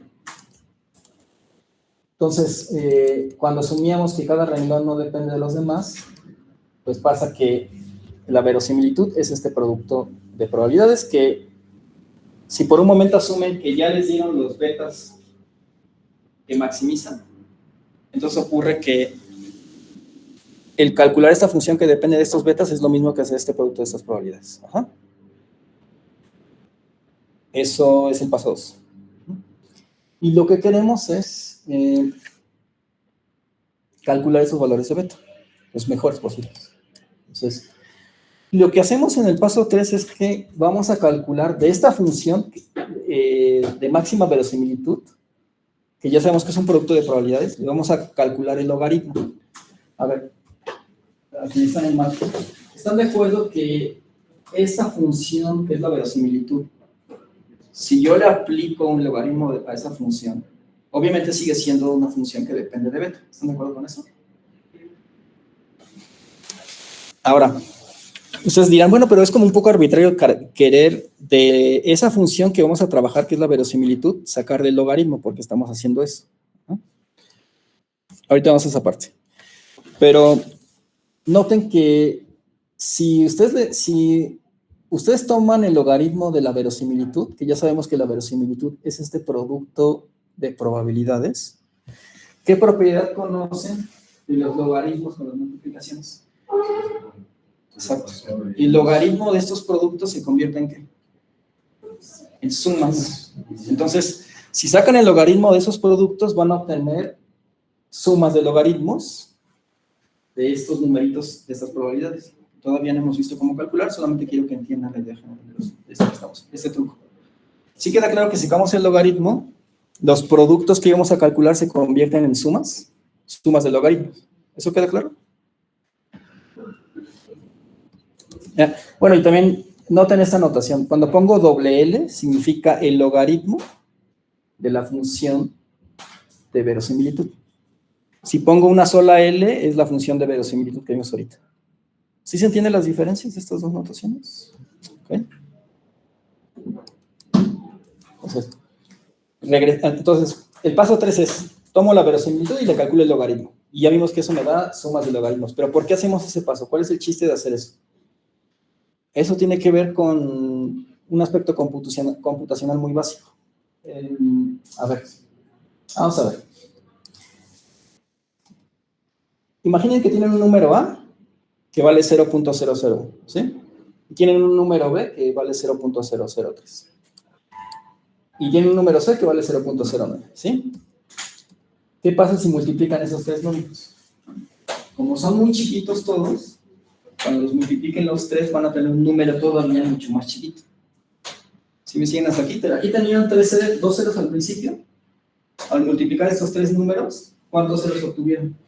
2, 4, 6, 7.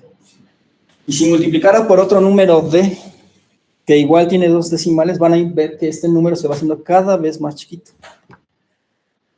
¿Hasta ahí se entiende esa idea? A ver, para la gente de computación, ¿por qué eso sería un problema si yo quiero hacer ese cálculo? ¿Por qué sería un problema de que yo voy a multiplicar números muy chiquitos? Me salen esos números chiquitos, porque eso sería un problema cuando haga mi programita de cómputo. Puede haber desdoblamiento. O bueno, ya se puede representar mal el número. Ya no lo voy a poder representar, ¿sí? O sea, acuérdense, para que están en computación, los números flotantes usualmente se representan con el estándar IEEE 754, que usualmente, ¿cuántos bits usan para representar números decimales? 32 bits.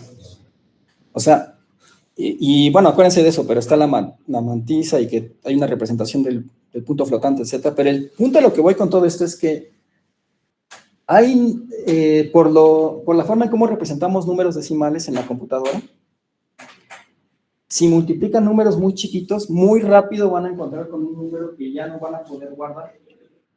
Cuando guardan este número tan pequeño, en lugar de guardarse como 0,00027, a lo mejor ya nada más se guardan como 0,002. O si siguen multiplicando por números más chiquitos, ya ni siquiera se va a guardar el 2, se va a guardar como 0. ¿Sí lo ven? Entonces van a tener un error en el que al multiplicar un montón de números chiquitos, pues les va a dar como resultado 0. Y eso ya es un problema porque ya no funciona su programa. ¿Sí ven cuál es el problema entonces? Queremos evitar multiplicar números chiquitos. ¿Qué podemos hacer para evitar multiplicar números chiquitos? Pues calculamos el logaritmo, ese es un truco. ¿Sí lo ven? Tomamos ese número, el logaritmo de este número A en base 10.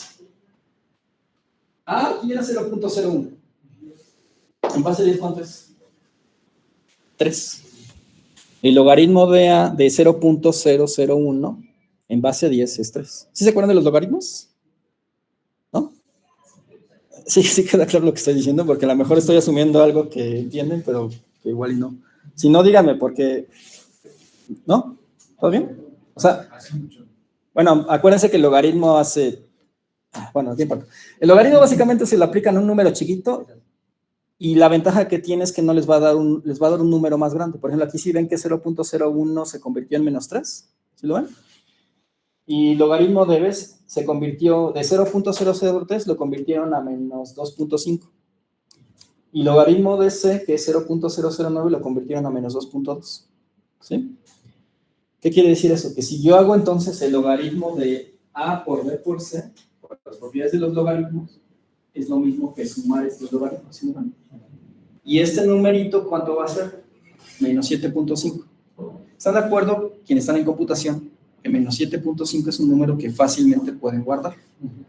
Ya no es lo mismo que guardar 0 punto con un montón de ceros. Ya no tienen esta pérdida de precisión. Entonces es un truco que se usa mucho cuando tienen multiplicaciones de números pequeños. Para evitar perder información, sacan el logaritmo. Y por lo que he mencionado ahorita, ya no van a tener ese problema cuando sacan el logaritmo de los productos. Les va a dar un numerito que sí pueden guardar fácilmente con 32 bits en la computadora. ¿Queda claro lo que estoy haciendo aquí? ¿Dudas? ¿No? Ok, ¿cómo estamos de tiempo? Entonces, Por eso es que en la fórmula de verosimilitud, o sea, nosotros queremos calcular esta verosimilitud, que es este producto de estas probabilidades. Ajá.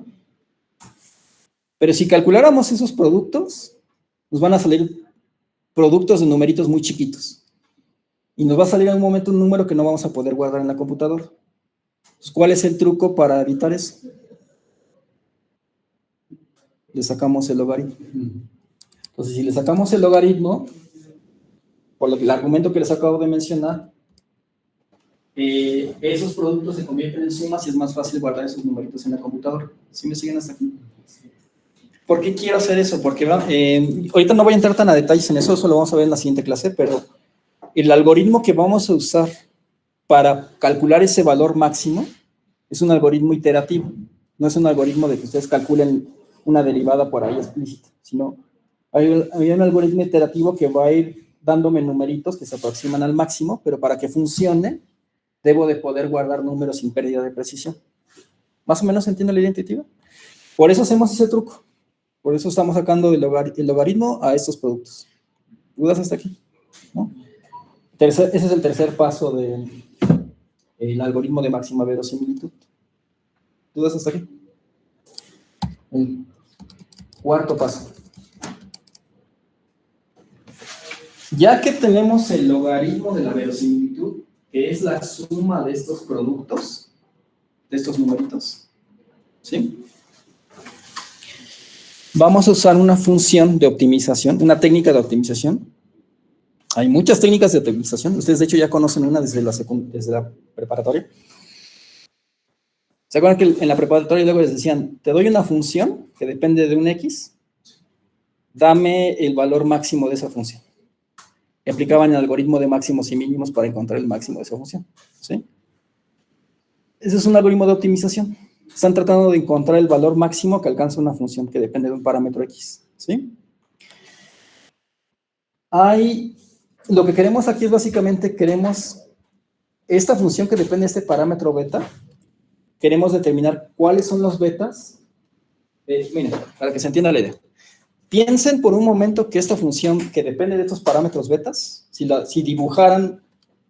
hicieran un dibujito y en este dibujito tienen, este eje es uno de esos parámetros beta 0. Este otro eje es el parámetro beta 1, ¿sí? Y usando esos dos parámetros, bueno, notarían que, por ejemplo, si toman un valor para el beta 0 de 0.9 y a lo mejor para el beta 1 toman 0.6, el valor que obtienen en la verosimilitud, en el eje el eje Z, es un puntito que está aquí, ¿sí lo ven? Y podrían barrer todos los valores posibles que pueden asignar para estos beta 0, beta 1, en este caso nada más 2. Si fuera n-dimensional, tendría una figura en n dimensiones. ¿Sí me siguen hasta aquí?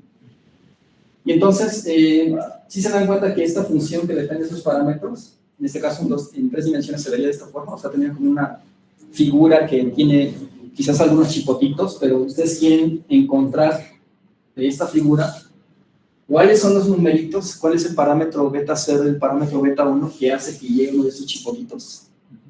¿Por qué quieren determinar ese beta que les puede dar un número que está en estos chipotitos? Pues de chiquito está 1, ¿no? Bueno, de verosimilitud 1. O sea, estos chipotes se dan cuenta que son como valores máximos que alcanza la función. Los números más estables, por decirlo así. ¿Perdón? Los más estables, los mejores, ¿no? Los mejores. O sea, en esta función, en este dibujito que les estoy mostrando, sí se dan cuenta que aquí hay, este es un chipotito en el que alcanzan como un valor máximo, le llaman máximo local. Ajá. Este otro es otro chipotito en el que alcanzan otro máximo local. ¿Sí me siguen hasta aquí? Lo que ustedes quieren con el algoritmo del cuarto paso es, van a ir moviendo estos betas y como que van a ir escalando cada punto de esta figura hasta que lleguen iterativamente a uno de estos chipotes. Estoy diciendo de una manera muy burda, pero es la idea intuitiva.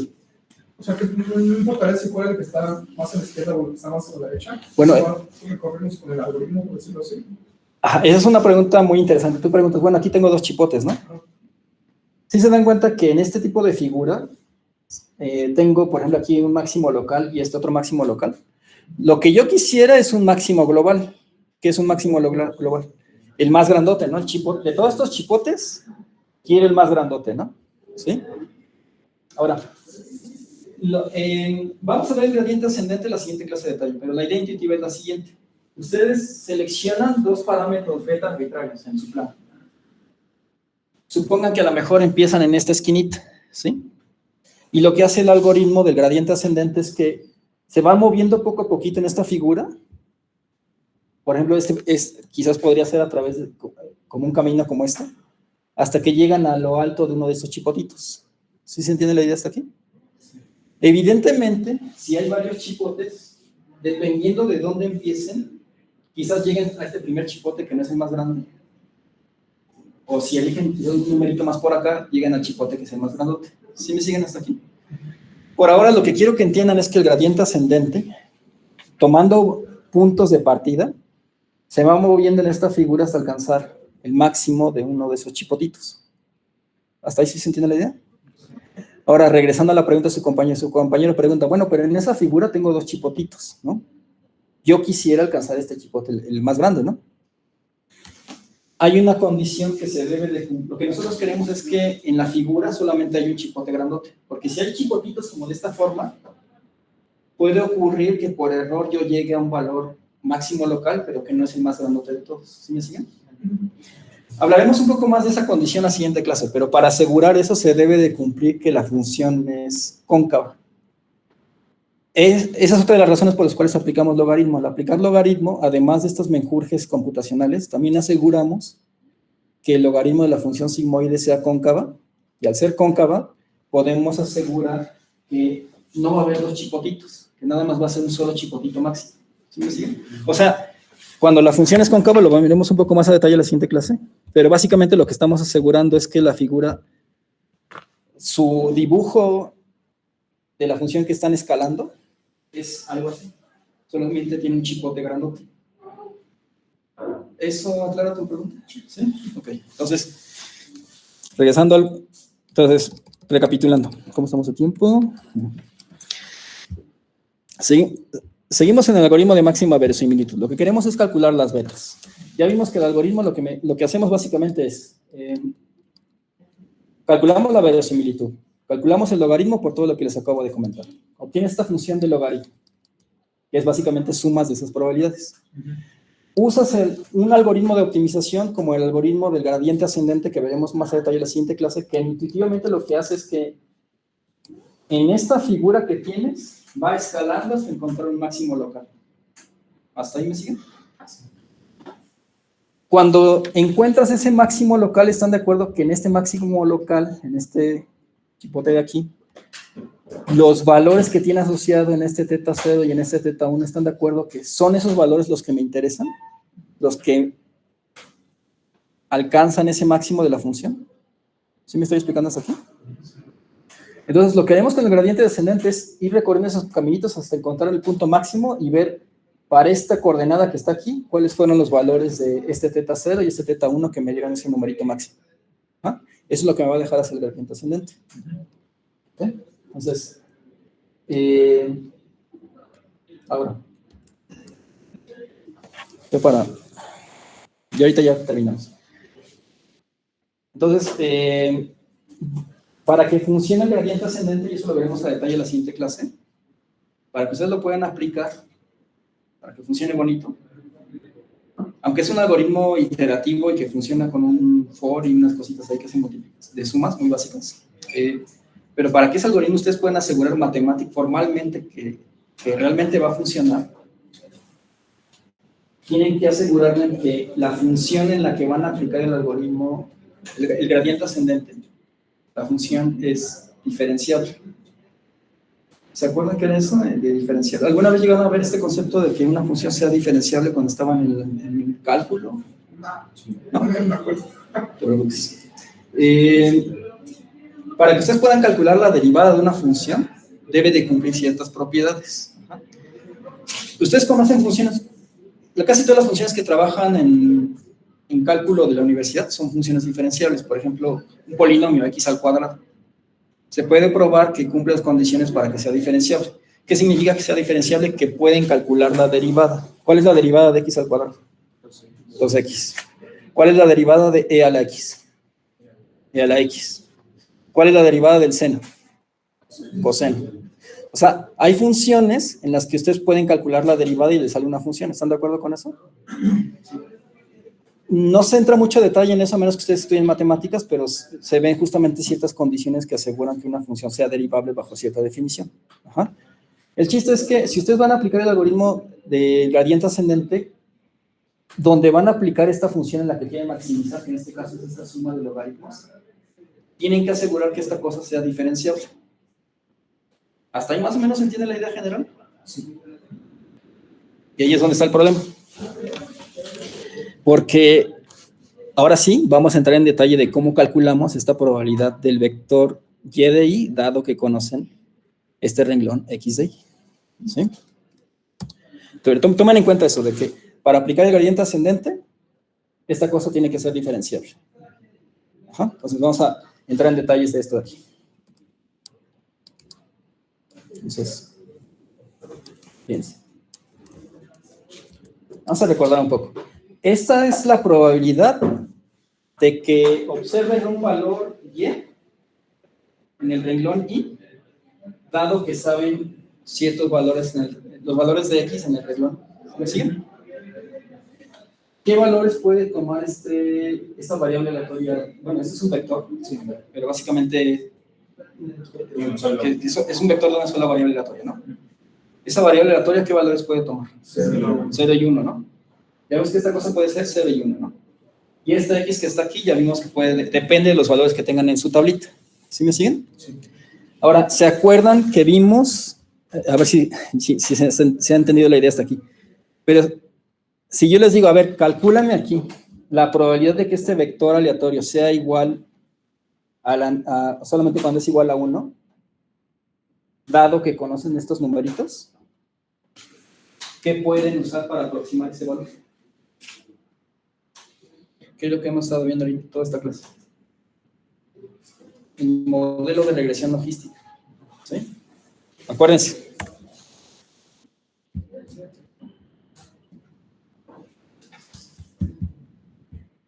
¿Qué quedamos que era esta aproximación que estamos usando? Si yo te digo, calcúlame la probabilidad de que este vector y sea igual a 1, dado que conoces estas condiciones de ese renglón, lo aproximamos como la función sigmoide, que básicamente es hacer esto con esos calculitos. Sí.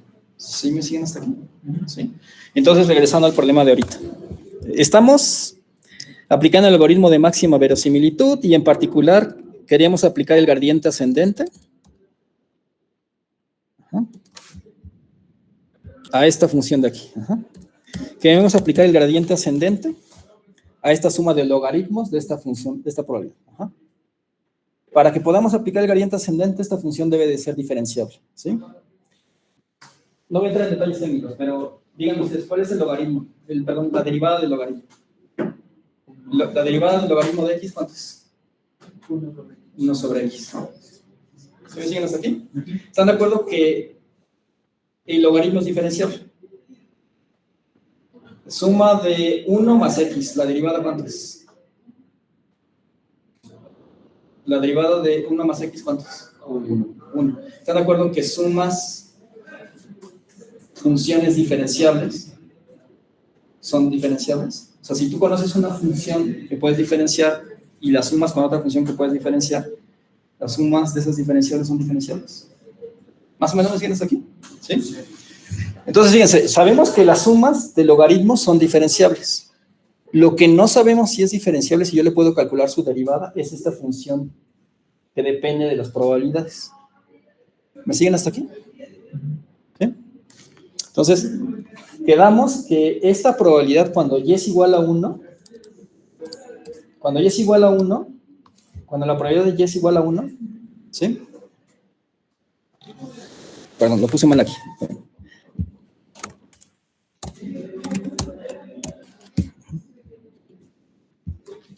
Fíjense.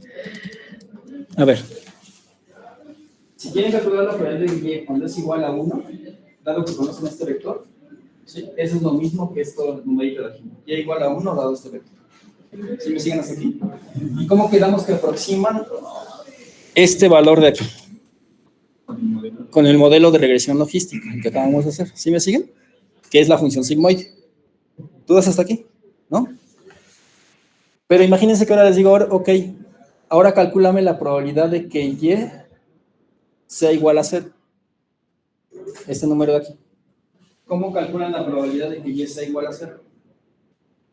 Hacen 1 menos la probabilidad de Y igual a 1 bajo X. ¿Eso queda claro? ¿Sí? ¿Están de acuerdo que si ustedes quieren calcular en esta formulita de aquí, en esta suma de logaritmos, el valor de esta probabilidad que está aquí, ¿sí? Esta función de aquí, cuando es 0, cuando es 1, es lo mismo que hacer este cálculo que está aquí? ¿Hasta ahí sí me siguen? ¿Sí sabían que esto es cuando Y es igual a 0? Y esto es cuando Y es igual a 1. ¿Sí? ¿Hasta ahí queda claro? ¿Alguien de mate sabe cuál es el problema de definir la función así, querer derivar?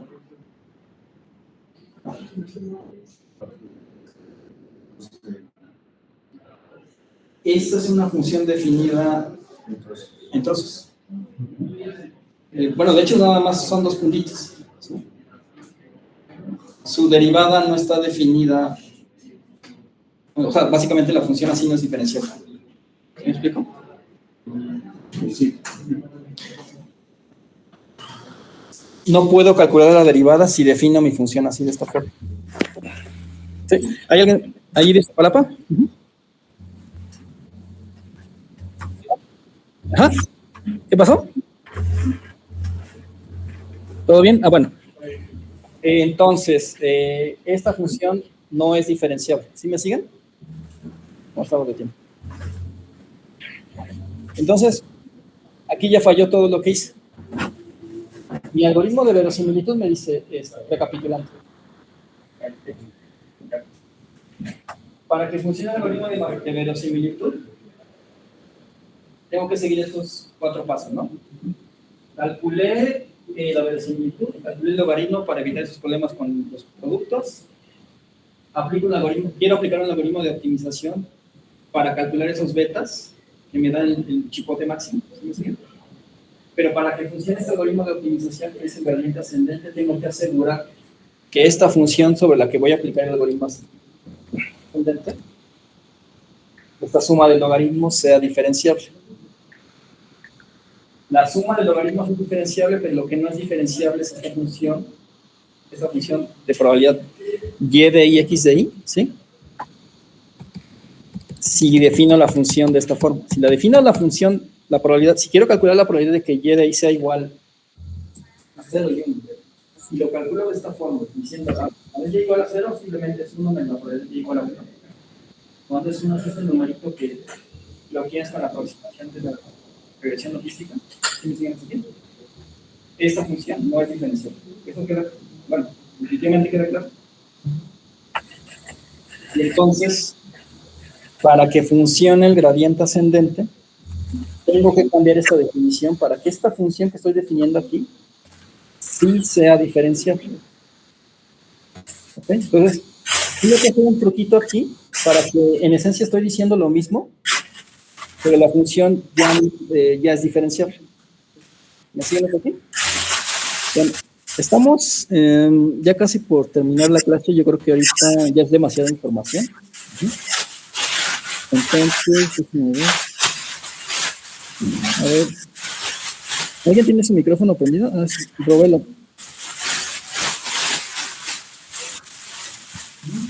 Voy a quitarte de la llamada porque estás haciendo mucho ruido.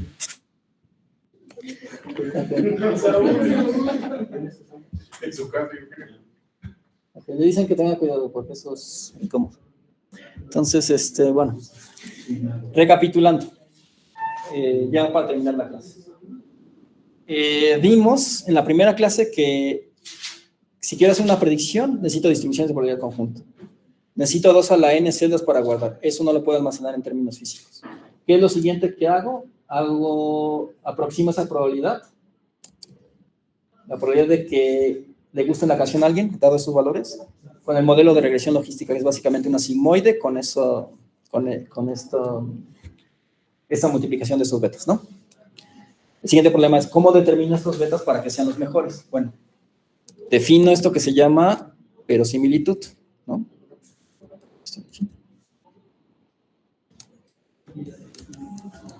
Defino la verosimilitud, que básicamente es la probabilidad de que estos datos que tú ya conoces, o sea, de que veas esos datos para un beta, para unas constantes betas que me estás dando. Ajá.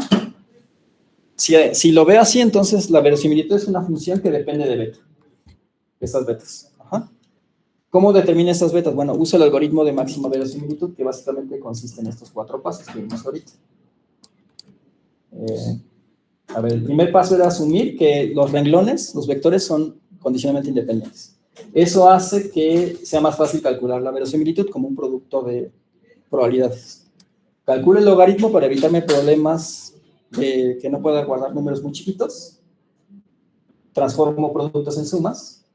Y al final aplico un algoritmo de optimización que se llama el gradiente ascendente para determinar esos betas. Pero para que este algoritmo de gradiente ascendente funcione, tengo que asegurar que la función sobre la que le voy a calcular esos betas que me dan el chipote más grande, que es esta suma de logaritmos de estas probabilidades, tengo que asegurar que esta función sea diferenciable. En este momento definimos nuestra probabilidad de... La probabilidad de y de y cuando y es igual a 1 es básicamente la aproximación que hicimos. Cuando y es igual a 0 es 1 menos la aproximación que ya hicimos.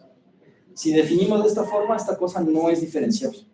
No podemos, ahí ya nos atoramos, ya no pudimos aplicar el gradiente ascendente. ¿Sí me siguen? Sí. Lo que les voy a explicar en la siguiente clase es un pequeño truco matemático que en esencia estamos diciendo lo mismo, pero tendremos una función diferenciable y ya podemos aplicar el gradiente ascendente. Y tomando en cuenta todo eso, va a salir una fórmula que vamos a ver en la siguiente clase. Y en esencia, esa fórmula, todo esto que hicimos, es lo que llamamos neurona o modelo perceptrón. Y tomando una neurona, la podemos juntar con muchas neuronas y hacer capas de neuronas. Y juntando capas de neuronas, podemos construir capas de redes de neuronas. Y juntándolo con unas cosas que se llaman operaciones de convolución, tenemos una red neuronal convolucional. Esta cosa ya es muy avanzada, ya puede hacer predicciones muy bonitas. Y haciendo un truco, haremos que esta arquitectura que está aquí se funcione con gráficas. ¿Más o menos? Bueno, estamos tratando de entender la teoría. No es nada más que yo les dé las instrucciones en Python y ustedes hagan un código y se vayan felices creyendo que entendieron algo. Estamos tratando de entender de verdad por qué estas cosas funcionan. ¿Más o menos? Sí. Bueno, vamos a dejarlo hasta aquí.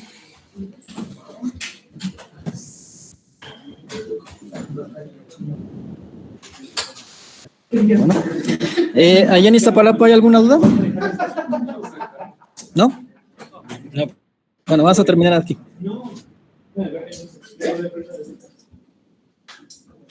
Que tú te metes ahí, capaz que me pega algo.